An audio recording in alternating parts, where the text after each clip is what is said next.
Hey everybody, how you doing today? Welcome back to Sherwood Gaming.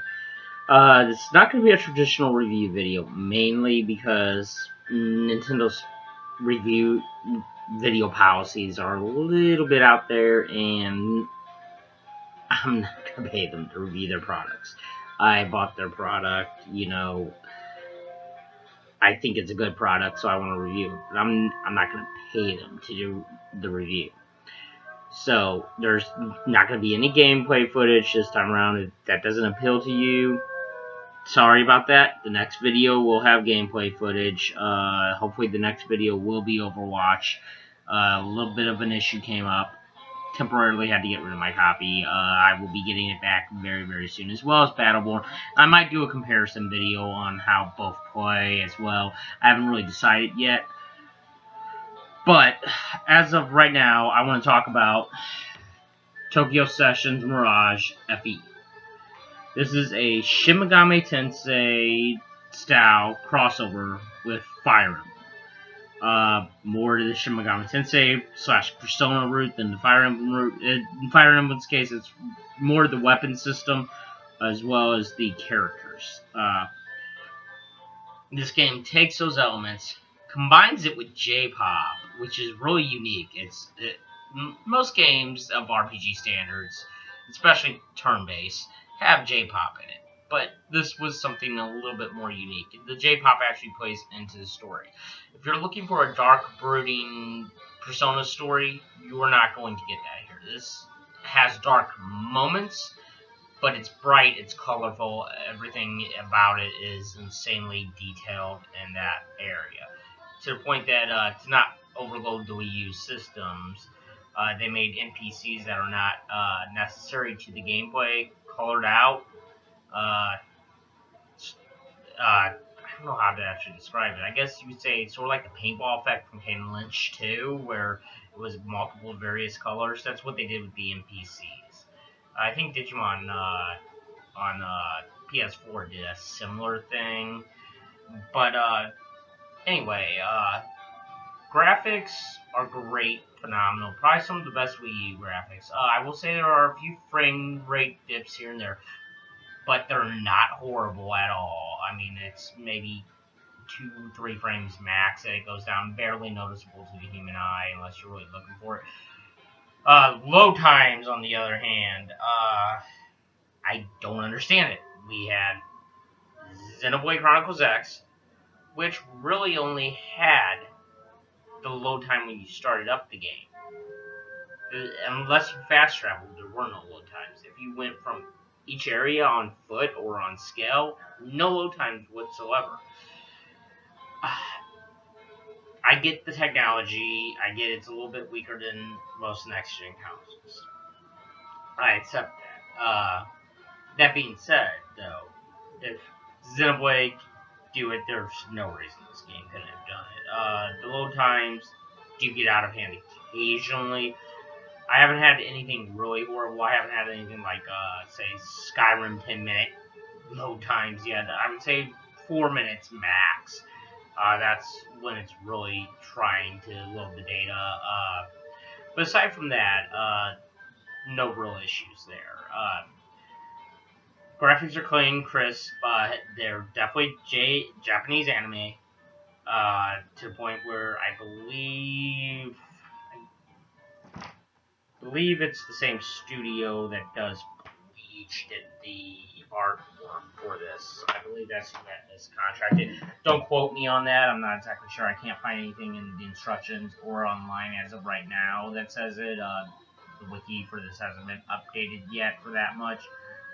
But just like any of the Persona games that use cutscenes of anime style, they did a really good job. The cell shading is on point. Looks better than Xenoverse actually, which did a really good job with those with their cell shading. So I applaud Atlas for that. The game looks really crisp and clean. The soundtrack. Here's the thing. That's going to fully depend on you. I love the soundtrack, but I love J-pop. I listen to J-pop on my way to work. I listen to it on my way home from work. It's going to solely depend on you whether you like the music in this game. And I will tell you, the music does play a big part in this game. So that may be a negative or a positive depending on you. That being said, I thought it was great. Some of the best J-pop music I've heard in a long time. Atlas really outdid themselves this time on that front. Whoever they contracted for the music, bravo, Atlas, bravo. The J-pop is probably some of my favorite J-pop. I wish I would have gotten the collector's edition. I wish I would have just sent my cousin up to GameStop and had him get me the collector's edition because I want that soundtrack now.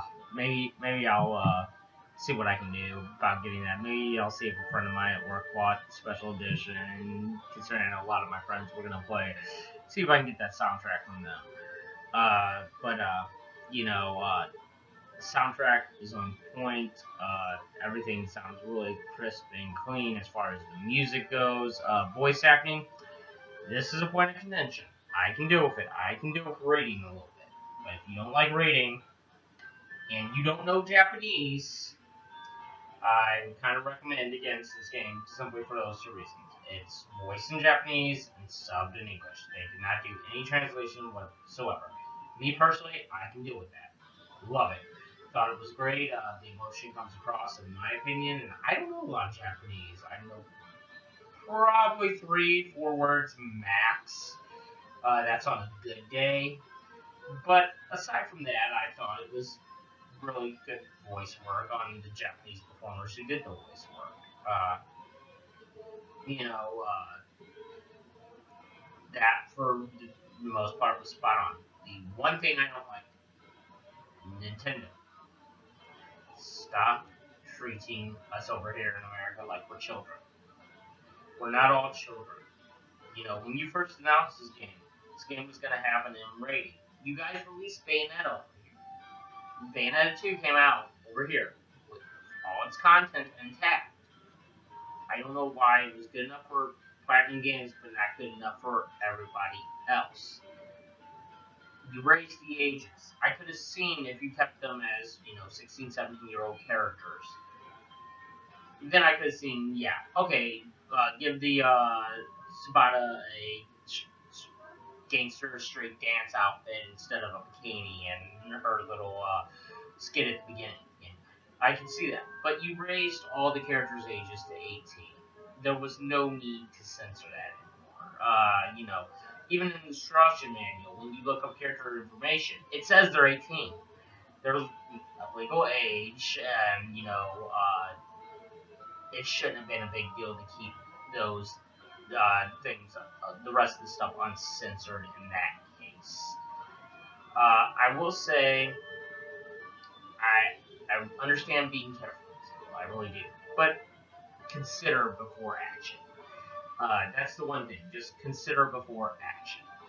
If you up the age, then it's probably okay to leave everything that you had in the Japanese version in the American version. If you would have kept the ages the same as they are in the Japanese version, by all means, I would have said, yes, censor that ish now. Censor it good because, it's not appropriate. That being said, I still bought Nintendo for Beta 2. I'm hoping maybe they'll start to see that more mature gamers want Nintendo consoles, but we want to be able to play those fun Nintendo games. I love Mario Maker. I love me some Mario Maker every day. Star Fox, a lot of people didn't like it. I thought it was amazing. I loved Star Fox Zero. I vented like the rest of the world at the controls at first, but once I got them down packed, I found it very rewarding. I love those K games, but here's the thing: I'm an adult. Every now and then I want to play an ready game, and I don't just like shooters for my ready game. I have Mass Effect 3 and Wii U. Great game. I know this is turning into a little bit of a rant, but bear with me. Great game, but that Bayonetta 2 were really the only two really unready games that I own. I'm not gonna pay for Devil's Third. I played it. Yeah, I didn't like it. But, oh, and I own Ninja Gaiden 3 Razor's Edge. And that's just because occasionally I want to hack something up. But I love RPGs. I love platformers. I love those action games. And I want you guys to realize that you do have an adult audience. You do have an audience who grew up with you. Yes, we have kids now. I have a kid, but I let my kid play Bayonetta 2? No. But we did grow up with you. We should have our selection as well as the younger group having their selection. That's all I'm trying to say. Take that in consideration, Nintendo. There are people who grew up with you who are now adults who want more mature games on your system. And I get excited with the Wii, and even with the GameCube, you've had some mature games here and there. But mature games have kind of really been thin on the Wii U. I'm hoping you don't make the same mistake on the NX. I'm hoping with your new president, maybe he sees a little bit of light there. I'm not saying Iwata was a bad president. God rest his soul. Iwata was a great man. But maybe your new president will see a little bit of light there and say, you know what, we have those fans that grew up with us that want to continue to play our regular lineup as well as some of the more mature stuff. If the NX can handle Resident Evil 7, I would love to play Resident Evil 7 on the NX. If it can handle it, I would love to play it, hands down. I played Resident Evil 4 the first time I played it. It was on the GameCube. Loved it. I loved the Wii U version. I loved Umbrella. I love the Wii version. I love Umbrella Chronicles. Resident Evil 0 is one of my favorite GameCube games ever. So, I see you're trying. Just take into consideration you do have that adult fan base as well. But now many rants over, let's get back into the rest of the review. I left off of audio, which is great. Maybe you can think of patching in American eventually for certain things. I'm not saying every voice actor needs to be changed, but there are a few that I would say go ahead and change. Either that or retype some of it. Some of the emotion gets lost in the subtitles. I don't know if that was just poor translation there. But overall, you guys did a good job there. The story is great. It's a great story with some dark moments, but mostly humor. Gameplay. Gameplay is a very Persona or Shin Megami Tensei heavy gameplay structure. It does borrow certain aspects from Fire Emblem, mainly being the characters. Your powers come from Fire Emblem characters, like Chrome or Lucia later in the game. They did take that, and they did use the weapon system. So the rock, paper, scissors weapon system, they did use that. It actually merges quite well with the Shin Megami Tensei element system. If you remember the element system, it's certain monsters are weak against certain things. It works really well there. Thumbs up, guys. Great on the combat system. A thing of contention, a thing that has been affecting review scores was no open world. I actually kind of appreciate this. Persona I loved because it gave me side quests and gave me direction and where to take those side quests to. This does the same thing. While Persona's world was more open, it wasn't a true open world. You still went into different areas. Good job on the world map system, guys. I love it. I think it's amazing. Everything about it, in my opinion, is just fine. Don't let anybody tell you different. That was a great world map system, guys. Overall, this game has a lot of stuff going for it. It's a great game. It plays really well. And it's probably the best RPG I've played turn-based wise in, I would say, 5 years. Easy. Yeah. Last Persona that came out officially. Persona 4 I count as a re-release. Otherwise I would say 2 years. But I would say the last 5 years easily. as far as turn-based goes. Does it reinvent the wheel? No. Does it need to? No. It's Persona. It's essentially a Shin Megami Tensei game with Fire Emblem elements. And that's what it was designed to be, and Nintendo and Atlas nailed it. Intelligent Systems, Atlas, you guys did an excellent job on this. So, here's where all my standing points are. Story, 4 out of 5. It's a great story, but it's not perfect. It does have room for growth, and if they turn this into a franchise, I hope God it grows. It's a good story, but it has room for growth. Some of the side missions are hit or miss. Character missions are extremely good, so I give it a 4 out of 5. Audio. If you like J-pop, you're going to love the soundtrack. For me personally, the audio is a 5 out of 5. Voice acting is good. The music is phenomenal. So for me personally, music, voice acting, audio all together, 5 out of 5. Gameplay. Gameplay is a 5 out of 5. It's amazing how they were able to take elements from Fire Emblem, and which is a tactical turn-based RPG, mind you. Tactical turn-based, and take it into a standardized turn-based RPG. The Persona and Fire Emblem franchises have very little to do with each other as far as gameplay goes. Story is a little bit hit or miss. There are certain stories that have to do with friendship, betrayal, and stuff like that in Shin Megami Online. Was it Devil Survivor 2, I believe, had a lot to do with that. So, I give the gameplay a 5 out of 5. They took an excellent gameplay system and from both franchises and merged them into a perfect gameplay system. I would not mind seeing a few Fire Emblem games with this combat system. Maybe switch it up, have the Fire Emblem characters get a hold of some Mystic Stone that allows them to use something similar to Personas. I would not mind seeing the system implemented in a few Fire Emblem games. This system is a perfect turn-based system. If Persona 5 system is anything like this, it's going to be good.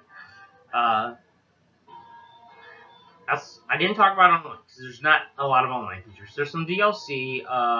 If you don't like dungeon grinding and you just want to level up quickly, there is a DLC for that. Same for leveling up your mirages and stuff like that.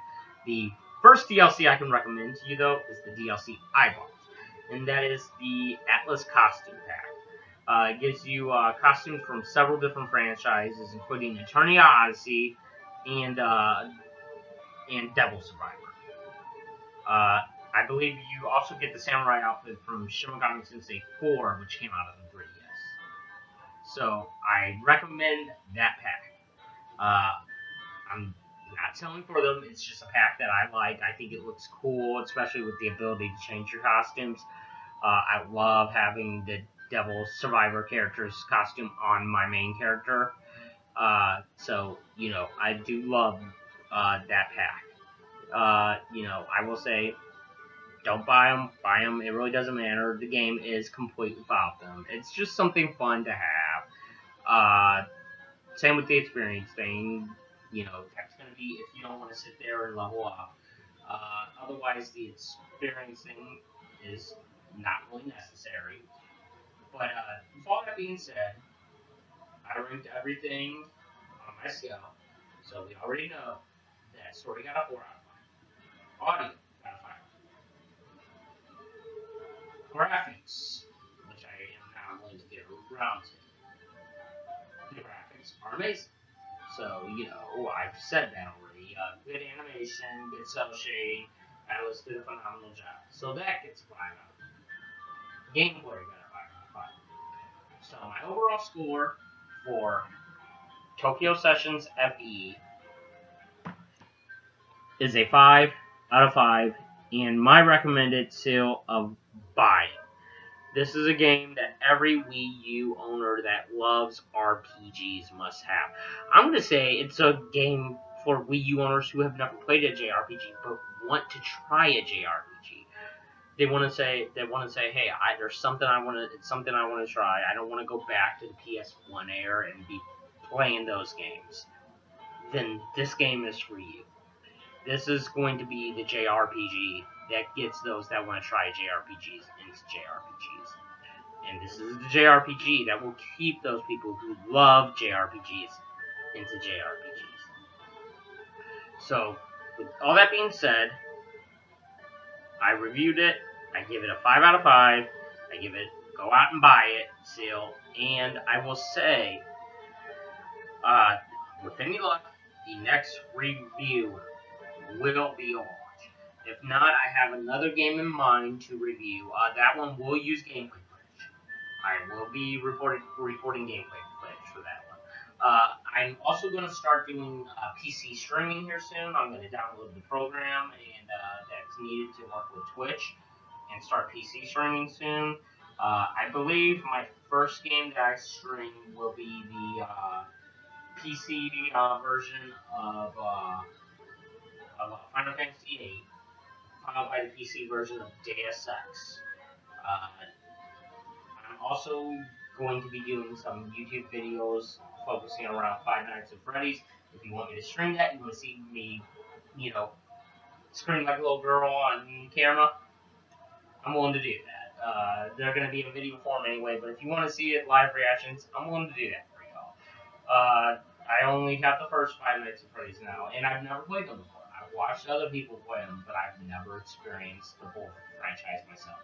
I will be buying 2, 3, and 4, and the sister location when that comes out. With that, all that being said, this was Struber Gaming, and I will see you all next time. You have a nice day, and remember, be kind to each other online. It's what we do as gamers.